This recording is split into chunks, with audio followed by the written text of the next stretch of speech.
Welcome to the CareClinic Pod. I'm Emma, and this is Jones. It's crazy to think that migraine is actually one of the top 10 most debilitating conditions in the world. Wow. Yeah, that's pretty shocking when you think about it. Yeah, it can really impact your life. Yeah, for sure. And, women are disproportionately affected. Yeah, most people, I think, probably know somebody who at least gets migraines. Absolutely. And so for those of you out there who are experiencing this, we hear you. Yeah, and we're going to be diving into a specific type of migraine in this episode. Yeah. That's often misunderstood, and that is menstrual migraine. Menstrual migraine. And this isn't just like having a bad period. This Yeah. is a different beast altogether, and it's very closely tied to hormonal shifts. Yeah, so by the end of this episode, hopefully you'll have a much clearer understanding of why it's worse, Yeah. how it differs from regular migraines, and most importantly, what you can do about it. That's right. And menstrual migraines often bring a whole new level of intensity, I think. Absolutely. And, Yeah. for those of you dealing with this, we hear you.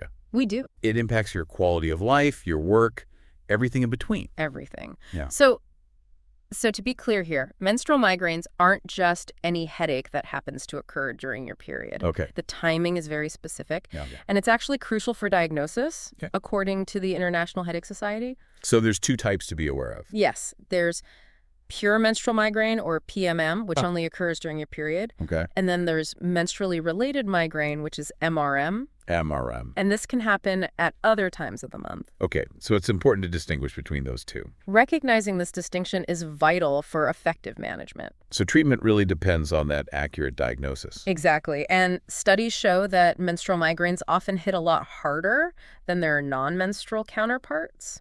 They tend to be more severe, last longer, and unfortunately are often more resistant to treatment. A study actually showed that things like nausea sensitivity to light and sound, that's photophobia and phonophobia for anyone unfamiliar with the terms, were all significantly worse during menstrual migraines. Yeah, and those symptoms can linger much longer with a menstrual migraine. Yeah. Imagine facing that every single month. It's definitely not something anyone should have to just endure. No. So what about the connection between hormones and this type of migraine? Well, the link between estrogen withdrawal and migraine is pretty well established. Okay. As estrogen levels dip before your period, that shift can be a trigger. So it's not just in your head. It's an actual physiological response, Absolutely. which is an important point for those dealing with this. It is. It's not just you being dramatic. It's an actual thing. And it's not limited to your period either. Okay. Other hormonal fluctuations, like those caused by birth control, Yeah. perimenopause, pregnancy, and even ovary removal surgery can be triggers.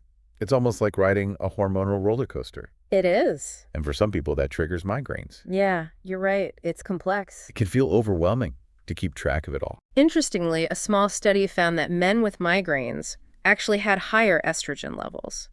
Really? It is, and it really highlights the complex interplay between hormones and migraines. So for anyone out there feeling hopeless, Yeah. is there any good news? Oh, absolutely. Can menstrual migraines be treated effectively? They can. Okay. There are definitely treatment options available. That's reassuring to hear. No one should suffer in silence. So what are some of the options available? Treatment typically falls into a few categories. Okay. Over-the-counter and prescription pain relievers can help manage the pain. Mm-hmm. Triptans are medications specifically designed to address migraine attacks. Okay. And preventative medication can be taken daily to try and reduce their frequency and severity. Okay. And what about tweaking hormonal balances? Yeah, Like through birth control adjustments? you're right. That's another avenue. Okay. Adjusting your birth control can sometimes help regulate those hormonal swings. Yeah. And may reduce menstrual migraines for some. So the bottom line is talk to your doctor. I couldn't agree more. Find the solution that's right for you. Right. It's about a personalized approach, Yes. not a one-size-fits-all solution. Your doctor can help you navigate the options and figure out the best course of action for your specific situation. And while working on that with your doctor, are there any home remedies or lifestyle changes that could help? There are definitely some things you can try. I'm thinking things that can work alongside medical advice, Right. not in place of it, of course. Complementary approaches like acupuncture biofeedback and massage are known to help manage stress and pain. Here. And consider using the CareClinic app to track your treatments and their effectiveness. Right. It can be a valuable tool in understanding what works best for you. Those all sound pretty relaxing. They can be. Acupuncture, biofeedback, and massage. There are also supplements that some individuals find beneficial. Huh. Examples include butterbur, Mm-hmm. coenzyme Q10 magnesium, and riboflavin. I've heard positive things about magnesium. It can be beneficial, but always consult with your doctor before starting any new supplements. Great point. Yeah. That about ice packs or reducing salt intake. Sure. Do those make a difference?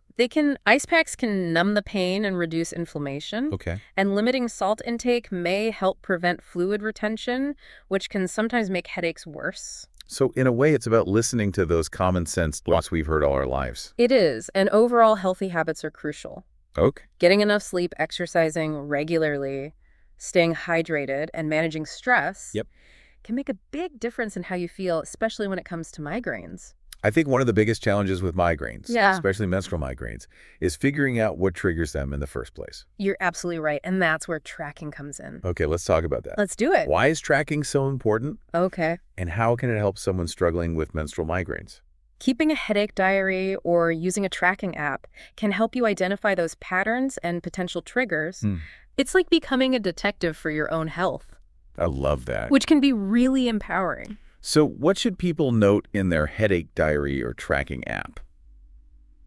First and foremost, the characteristics of the headache itself. Okay. How severe is the pain? Uh-huh. Where is it located? Okay. What kind of pain is it? Throbbing, stabbing, or something else? That makes sense. Then the timing in relation to your menstrual cycle. Okay. Is it always right before your period, during, after? And what about food intake? Definitely note down what you ate in the hours leading up to the headache. Okay. You might start noticing patterns. And don't forget to track your stress level, sleep, and any medications you're taking. That's a lot to keep track of.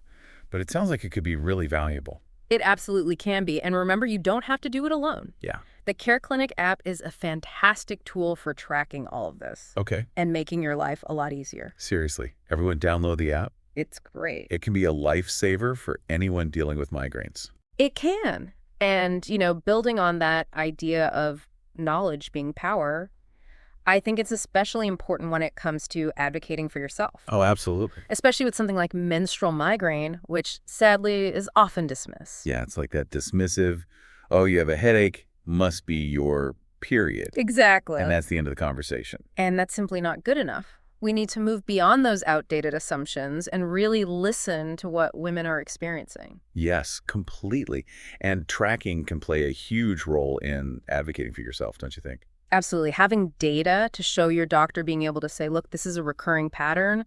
This is how it's impacting my life. Yeah. Can be so helpful in getting the care you deserve. It's like having solid evidence to support your experience. Right. Because sometimes just describing how you feel isn't enough. Subjective descriptions can only go so far. Right. So let's talk about how to track effectively. Okay, we know tracking is important, but how do you actually do it well? What are the keys to making it work? Consistency is key. Try to make it a habit to log your headaches in your diary or app every time they occur. Should you track even the minor headaches? I would say so. The ones that aren't full-blown migraines? Yes, even the less intense headaches can be just as informative as the major migraine attacks. Interesting. So it's about seeing the full picture. Exactly. And don't be afraid to get really specific with your tracking. Okay. The more details you record, the better. Like what kind of details? What are we looking for beyond the basics? We already talked about things like headache characteristics, the timing in relation to your cycle, food intake, stress level, sleep, and medications. Mm-hmm. But you can also track things like weather changes, Oh, wow. your exercise routines, how much caffeine you're having, even social events. Wow. So it's like conducting a mini scientific study on yourself. In a way, it is. You're gathering data to test your own hypotheses about your migraine triggers. I love that. So let's say you've been tracking for a while. What's the next step? How do you use the information to make changes? That's where the analysis comes in. Once you have a good amount of data, you can start looking for patterns. Okay, so for example, what if I notice I always get a migraine after eating a certain food? Exactly. That's a potential trigger you might want to avoid, or at least be mindful of. And then I can share those patterns and insights with my doctor, right? Absolutely. Your doctor can use that information to help tailor your treatment plan to your specific needs. It's so empowering to be able to take control like that. It really is, and you don't have to be a data scientist to do it. Yeah. There are tools and resources available to help you make sense of your tracking data, like the CareClinic app we mentioned before. Right, the app. It has built-in features that can analyze your data and highlight potential triggers. It's like having a personal migraine detective right in your pocket. I like how you think now we've been focused on menstrual migraine, but I'd like to step back for a moment. How does this fit into the bigger picture of women's health? That's a great question. I think menstrual migraine is often seen as an isolated issue, but it's actually connected to so many other aspects of women's health. It's true. It's not just about headaches. It's about hormonal fluctuations. It's about mental health. It's about overall well-being. And so often it's overlooked or dismissed. Unfortunately, that's true. There's still a lot of stigma and misunderstanding surrounding women's health issues in general. Okay, so how do we change that? What can we do to make a difference? I think education is a big part of it. Talking openly and honestly about these issues like we're doing right now is so important. Absolutely, breaking down those taboos. Yes, exactly. And of course, we need to advocate for more research and better, more comprehensive health care for women. Because women's health is a vital part of overall health. I couldn't have said it better myself. Another thing that's really important and often overlooked is self-care. Okay, tell me more about that. What does self-care look like in this context?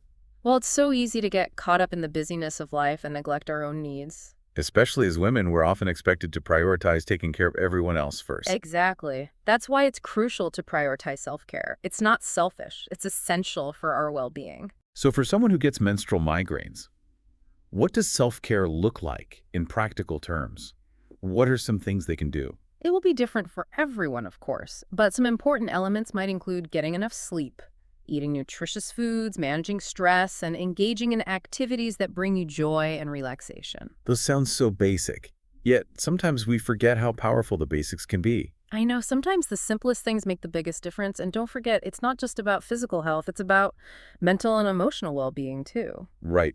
Taking care of your mental health is just as important as taking care of your physical health, especially with something like menstrual migraine, which can really impact your mood and quality of life. Exactly. So things like therapy, mindfulness practices, spending time in nature, all of that can be incredibly beneficial. And remember, self-care isn't one-size-fits-all. Experiment and find what works best for you.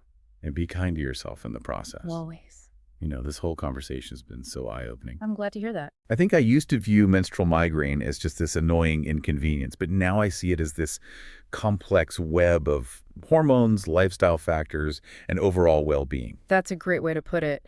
And it highlights how important it is to look at treatment from a holistic point of view. Exactly. It's not just about taking a pill. It's about understanding your body, listening to its signals, and making choices that support your health and well-being. And advocating for yourself every step of the way. I think one of the biggest takeaways from this episode is that knowledge really is power. I agree. The more we know about menstrual migraine, the better equipped we are to manage it and live full, vibrant lives. That's what it's all about, right? Absolutely. So to keep learning more and to track those migraines effectively, I highly recommend checking out the CareClinic app. Absolutely. It's full of helpful information and can really make a difference in managing your migraines. While we're talking about research, something that really stood out to me was that study comparing menstrual migraines to non-menstrual migraines in women who were at gynecology clinics. Yeah. Oh yeah, that was a fascinating study. It brings up several important points. First, it really emphasizes that menstrual migraines are their own distinct condition. They're not just regular migraines happening to occur during your period. Right. They come with their own set of characteristics and challenges. It really drives home the point that we need more research in this area. Absolutely. We need more studies like that one to dig deeper into the underlying mechanisms of menstrual migraines and to figure out more effective treatment strategies. And I found it interesting that the study was conducted at a gynecology clinic, not a headache clinic. Yeah, that's a really important observation. It suggests that menstrual migraines might be underdiagnosed and undertreated. There could be many women out there suffering silently, thinking their headaches are just part of their period without realizing there's a specific condition that can be addressed. So it's like they're seeing their gynecologist for other reasons, and then it's just a side note. Oh, by the way, I also get these horrible headaches. Exactly, and I think this points to the need for increased awareness among healthcare providers as well.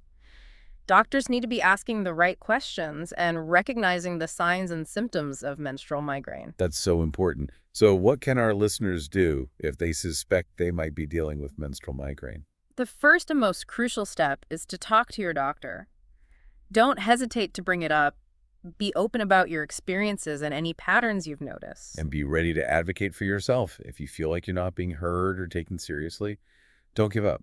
You're absolutely right. You deserve to get the care you need. And in the meantime, as we discussed earlier, keep tracking those headaches. Yeah. That data can be so valuable in helping you and your doctor understand what's going on. Exactly. And remember, the CareClinic app can be a fantastic tool for that. Seriously, folks, if you haven't already downloaded the app, it can make managing your migraines so much easier. And let's not forget those lifestyle modifications we talked about. They can truly make a difference. Things like prioritizing sleep, managing stress levels, and staying hydrated. Absolutely. And don't be afraid to explore those complementary approaches like acupuncture biofeedback and massage. And above all, be kind to yourself throughout this process. Always. Well, I think we've covered a lot of ground today. We have. It's been a really insightful discussion. As we wrap up, what are your final thoughts for our listeners? My main takeaway for everyone listening is this menstrual migraine is a real treatable condition.